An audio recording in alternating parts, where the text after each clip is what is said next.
नमस्कार, मी विश्वनाथ पिंगळे. आज जुन्नर तालुक्यामध्ये बेल्ले या ठिकाणी आले.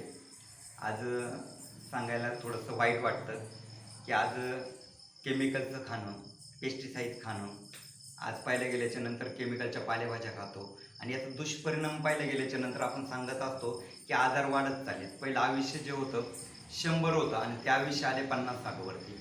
याचं कारण काय, तर खानपान बदललं आणि ते पाहिलं गेलं तर त्याचा परिणाम पाहिलं गेलं तर लहान लहान बाळांना सुद्धा होतंय. आज आपण बेल्ल्यामध्ये आलोय आणि पाहिल्या गेल्याच्या नंतर अक्षरशः अंगावरती क्षारे आले ऐकल्याच्या नंतर की आज हे छोटंसं बाळ आहे आणि या बाळाला पाहिलं गेल्याच्या नंतर 3 वर्षापासून डायबिटीसचा त्रास होतोय. आता त्यांच्याकडनं आपण थोडंसं माहिती घेऊया. ताई, बाळाचं नाव काय आहे? अन्वी बापू मुस्कुले. अन्वी बापू मुस्कुले. बापू मस्कुले. आता त्यांना ज्या दिदी ही छोटी बाळ आहे, तर आता ही किती वर्षाची आहे? ती आत्ता 4 वर्षाची आहे, पण तिला 3 वर्षाची असल्यापासूनच हा त्रास चालू आहे. शुगरचा त्रास 3 वर्षाचा. मग तुम्ही डॉक्टर वगैरे आता काही चालू आहे का त्याच्यासाठी? तिची ट्रीटमेंट चालू आहे जहांगीर हॉस्पिटलला. जहांगीर हॉस्पिटलला. म्हणजे आता घरी तुम्ही तिचे टॅबलेट चालू आहेत की काय चालू आहे तिला? म्हणजे तिला इन्सुलिन चालू आहे. इन्सुलिन चालू आहे. म्हणजे किती दिवसाला द्यावं लागतं? ती दिवसाला 3 टाइम चेक करायला लागते. जर वाढलेली असली तर 3 टाइम द्यायला लागते. इन्सुलिन 3 टाइम द्यावं लागतं, नाहीतर मग 2च टाइम. 2च टाइम. त्याचा त्रास होतो तिला? तिला म्हणजे शुगर वाढल्यानंतर ती जास्त त्रास देते आणि कमी पण होती तिची.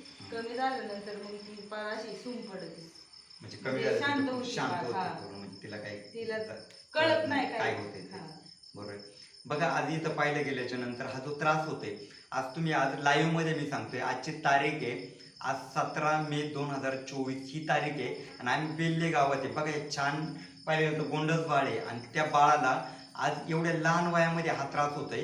3 वेळा चेक करावं लागतं आणि 3 वेळा चेक केल्याच्या नंतर दिवसातनं 3 वेळा इन्शुरन्स घ्यावं लागतंय. म्हणजे हे लहानसं बाळ आहे, अजून तिचे अवयव पण परिपक्व झाले नाही आणि आत्तापासून हा त्रास आहे. मला फक्त एकच सांगायचं आहे प्रत्येक व्यक्तीला की आज पाहिलं तर समाजामध्ये जे काय आपण पेस्टिसाईड खातोय, केमिकल्स खातोय, याचा प्रादुर्भाव पाहिला गेला तर आपल्या बॉडीवरती होतोय, लहान लहान बाळांवरती होतोय.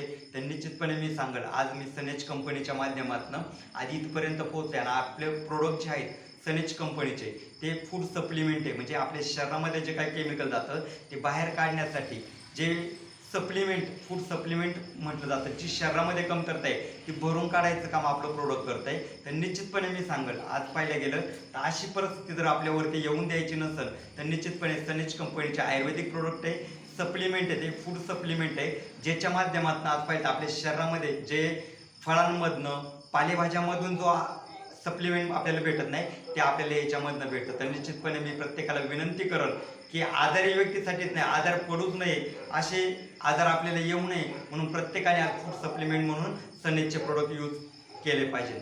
थँक्यू.